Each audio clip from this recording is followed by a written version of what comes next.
My name is Amanda Wright. I'm 34 years old and a real estate agent living in downtown Boston. I bought my dream condo for $630,000 with my own money, but before all this success, I lived under the control of two people who were supposed to protect me, my parents. I grew up in a quiet town in suburban Massachusetts. From the outside, my family looked perfect. Our white colonial style house had a manicured lawn and a white picket fence. My father, Robert Wright, was a senior loan officer at a well known bank. My mother, Catherine, didn't work, but she kept the house spotless and ran everything with strict rules. People in the neighborhood admired us. But behind closed doors, it was a different story. Ever since I was a child, my parents controlled every part of my life. They said they wanted the best for me, but really they wanted full control. My grades had to be perfect. A B meant punishment. No TV, no phone, and hours of extra study. I couldn't pick my own clothes. My mother chose every outfit and often criticized how I looked.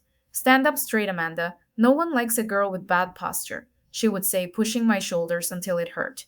At 14, I started babysitting for neighbors. It felt good to earn my own money, but my parents made me give every dollar to them. We're saving it for your college, they said. The same happened when I worked at the local ice cream shop at 16. Every paycheck went straight to them. My privacy, it didn't exist. My mother read my diary and even listened to my phone calls. She judged every friend I had. One friend dyed her hair purple. That made her too rebellious. Another lived in a smaller neighborhood. My mom said she wasn't our type. My younger brother Daniel, however, had a completely different life. He was 4 years younger, and my parents treated him like royalty. He got praise for average grades. He was allowed to quit sports if he didn't enjoy them. I was expected to push through everything, no matter how hard. When I asked about this unfair treatment, my mother said, "Your brother is a boy. The world expects different things from him." By the time I reached high school, I had learned to hide my real thoughts. I smiled when they wanted me to smile. I said what they wanted to hear. Inside, I was angry, scared, and tired. Then came my senior year. I had worked hard, and it paid off. I got accepted to both my parents' Ivy League alma mater and a respected state college with a strong business program. The state college even offered me a scholarship. I wanted to go there. It was the best choice for my career. My parents were furious. "We didn't raise you to be average," my father yelled. Right family members go to Ivy League schools. When I refused to change my mind, they gave me an ultimatum. Go to their choice or get no help at all. That night, they told me the truth. They had spent my college savings, the money I had earned babysitting and working, on house renovations and vacations. I was heartbroken, but I didn't back down. I chose independence. At 18, I moved into a tiny dorm room with only $347 in my pocket. I started college on my own terms, no help, no support. But for the first time, I was free. Starting college with only $347 was one of the scariest things I've ever done. But it was also the best decision of my life. My dorm room was small, and I shared it with a stranger who became a friend. The walls were thin, the bed was uncomfortable, and the building smelled like old pizza and cheap air fresheners. But it was mine. To survive, I needed money. I took 3 jobs right away. Every morning, I worked at the campus coffee shop from 5:30 a.m. to 8 a.m. After classes, I worked at a local diner until midnight, taking orders and cleaning tables. On weekends, I worked in the university library, checking out books and shelving them for hours. I slept around 4 hours a night. I ate cheap instant ramen and peanut butter sandwiches almost every day. I couldn't afford new clothes or nights out with friends. But every time I felt like giving up, I reminded myself why I was doing it. Freedom. During my junior year, something life-changing happened. I was sitting in my business marketing class, half asleep from my long shift the night before, when a guest speaker walked in. Her name was Marissa Lawson. She was confident, sharp, and carried herself like someone who had nothing to prove. She talked about her career as a real estate agent in Boston and how she built her own company from the ground up. She wasn't flashy, but she was powerful. Every word she said grabbed my attention. After the lecture, I waited until the room was empty and walked up to her. "Hi, I'm Amanda," I said nervously. "Your story really inspired me. Do you ever take interns?" She raised her eyebrows and looked me over. "You've got hunger in your eyes," she said. "That's something I can't teach. Come by the office next week." That moment changed my life. The internship wasn't glamorous. I filed paperwork, scheduled appointments, and cleaned out storage closets. But I paid attention to everything. How she spoke to clients, how she closed deals, how she handled rejection. She took me under her wing, slowly giving me more responsibility. When I graduated, I did it with honors and with a letter of recommendation from Marissa herself.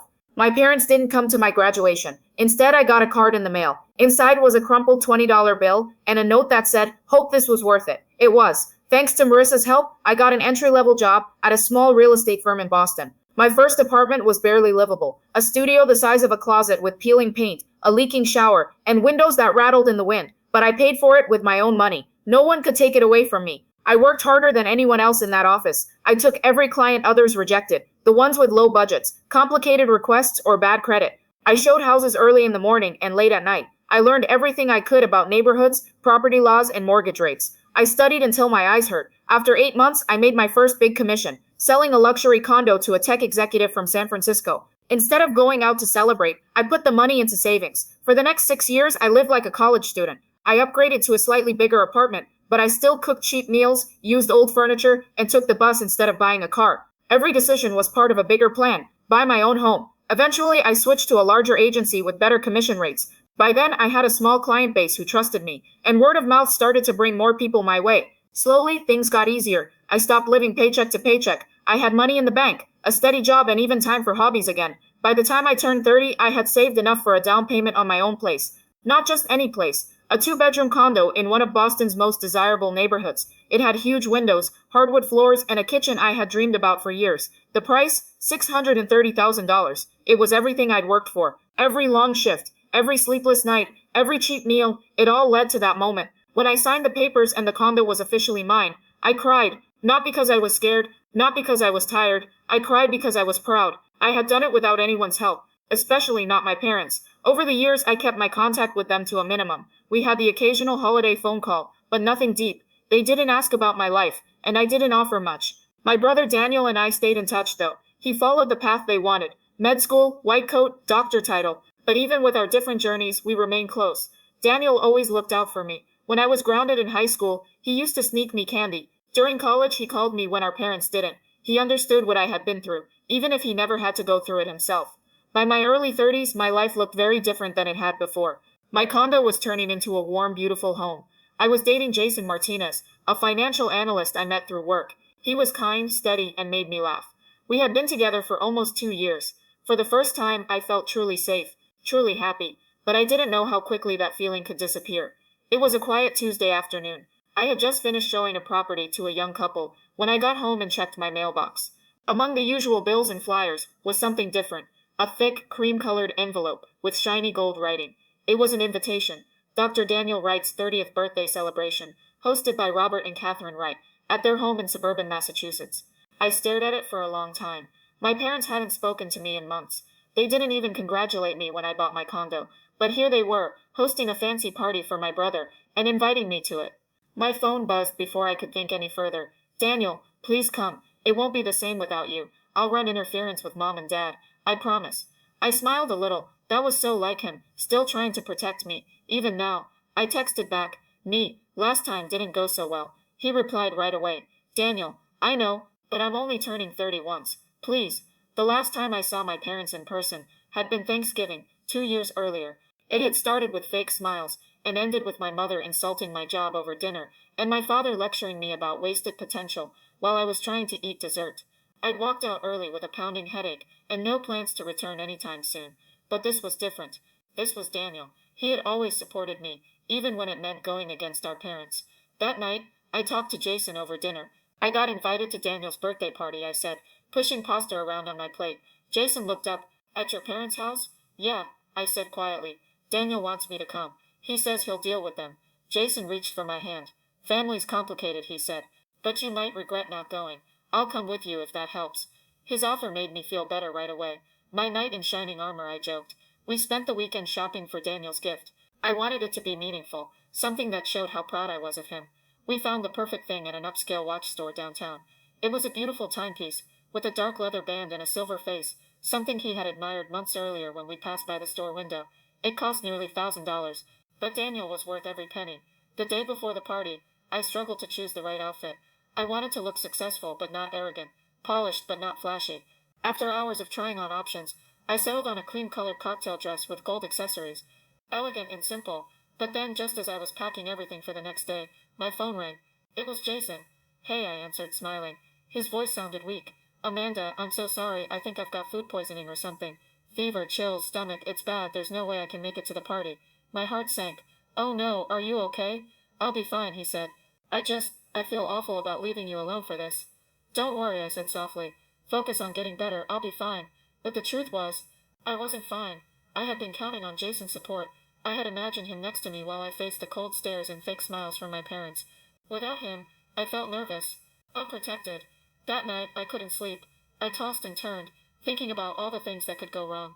What if my parents embarrassed me in front of everyone? What if they ignored me completely? What if this was just another trap? But deep down, I knew I had to go. For Daniel.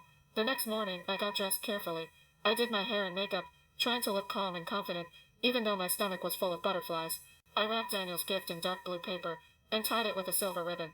Then I got in my car and started the hour-long drive to my childhood neighborhood. As I drove past familiar landmarks, the gas station where I used to buy snacks after school, the park where Daniel and I played as kids, a strange feeling came over me. Nostalgia mixed with pain. Everything looked the same, but I had changed. When I pulled into the driveway of my parents' house, I sat in the car for a moment and took a deep breath. The house looked exactly like it did when I was a teenager. Perfectly trimmed hedges, freshly painted shutters, and a flag flying from the porch. From the outside, it still looked like the perfect American home. I walked up the stone path, gift in hand. The door opened before I could knock. About time, my mother said, standing there with a glass of white wine, and her usual forced smile. She looked me up and down. Well, at least you wore something decent. Nice to see you too, I replied, my voice tight. Inside, the house was full of people, doctors, neighbors, old family friends. Everyone was dressed in cocktail attire and holding drinks. Light jazz played in the background. A massive banner reading, Happy 30th Daniel hung across the living room. Daniel spotted me immediately. Amanda, he said, rushing over and pulling me into a hug. You came. Of course I did, I said, smiling for the first time that day. Happy birthday. He looked at me with genuine warmth. Thank you, I know this wasn't easy. I handed him the gift. Open it later. I hope you like it. He nodded, his eyes soft. It means a lot that you're here. I spent the next hour trying to survive polite small talk, forced smiles, and glares from my mother, every time I said something she didn't like. My father didn't speak to me directly at all. He just made passive-aggressive jokes to other guests while sipping his whiskey. Still, I was proud of myself for coming. But just when I thought I might get through the night without incident, it happened. A loud crash, a scream, and then everything went black. 1 second I was holding a glass of sparkling water, smiling politely at a guest who was talking about her new kitchen backsplash. The next second, I heard a loud crash and felt something heavy slam into the side of my head. Then darkness. I woke up to voices around me. Everything was blurry. The lights above looked too bright. My head throbbed. I touched the side of my face and felt something warm, wet, sticky, blood. Oh my God, Amanda. It was Daniel's voice. He sounded panicked. Can someone call 911? She's bleeding. I tried to sit up, but the room spun. I lay back down on the hardwood floor, staring at the ceiling. A group of people stood over me. I saw Daniel's face, pale with fear. I saw a neighbor's kid crying in the corner. I saw my mother, standing to the side, holding a broken champagne bottle. You hit me? I whispered. Her hand trembled, still holding the neck of the shattered bottle. My father stepped forward, trying to grab it from her. It was an accident, he said quickly. She was just trying to make a toast. But that was a lie. There had been no toast. There had been no warning. I remembered what happened now. She was angry. I had laughed at something someone said, a joke about real estate agents making more than doctors, and she didn't like it. She glared at me across the room. Then, without a word, she walked over, picked up a bottle, and swung it like a bat, straight at my head. The paramedics arrived minutes later. They checked my vitals, cleaned the blood from my face, and asked me questions to make sure I hadn't lost consciousness for too long. You'll need stitches, one of them said kindly, and a scan to make sure there's no internal bleeding. Daniel rode with me in the ambulance. He held my hand the whole way. I'm so sorry, he kept saying. This shouldn't happen. I had no idea she was like that. I did, I whispered. I just didn't think she'd go that far. At the hospital, I received 5 stitches and a mild concussion diagnosis. I was lucky. The bottle had hit me just above the ear. Any lower, and I might have lost an eye. The police came to take a report. Daniel gave a statement. A few witnesses also confirmed what happened. My mother was taken into custody for assault with a deadly weapon. My father tried to convince everyone it was just a misunderstanding, but the truth was clear. This wasn't an accident. It was rage. It was control. It was years of silence exploding in one violent moment. When I was discharged, Daniel drove me to his apartment. You can stay here as long as you need, he said. I don't want you alone. I nodded, grateful, but I also felt numb. That night, I couldn't sleep. My head ached, not just from the injury, but from everything that had happened. I kept seeing her face, not angry, not guilty, but cold, emotionless, like I deserved it. The next morning, Daniel handed me a cup of coffee and sat down beside me. There's something I think you should know, he said. Something about the house. I looked at him. What do you mean? He hesitated. A few months ago, I overheard Mom and Dad talking about changing the house title, something about making sure it stayed in their name, no matter what. I didn't understand at the time. But now, what are you saying? I asked. I think they used part of your college fund, and possibly more of your money, to help pay off the second mortgage. Then they quietly added your name to the deed when you were a minor, so they could get better loan terms. My eyes widened. That's illegal. Yeah, he said, and risky. But if your name is on that deed, even if you didn't know, you might be part owner of the house. My head spun again, not from the concussion, but from this new information. Had they really used me and my identity just to get better financial terms? Daniel stood up. I've been thinking about it since the party. You should talk to a lawyer. If they did what I think they did, it could be serious fraud, and you might be owed a lot more than an apology. The idea made me feel sick, but also powerful. For years, I had lived under their thumb. First their control, then their neglect, and now violence. But maybe, just maybe, they had left behind something that gave me leverage. The next day, I made an appointment with a real estate attorney. When I explained everything to her, from the missing college fund to the birthday party incident to Daniel's suspicions, she listened carefully, then asked for a copy of the property records. A few days later, she called. Amanda, she said, you're not going to believe this. Your name is on the title of your parents' house. You're listed as a 25% co owner. It was added when you were 17. You never signed anything, but the notary stamp is there and it looks forged. I stared at my phone in disbelief. They committed fraud using my name, I said.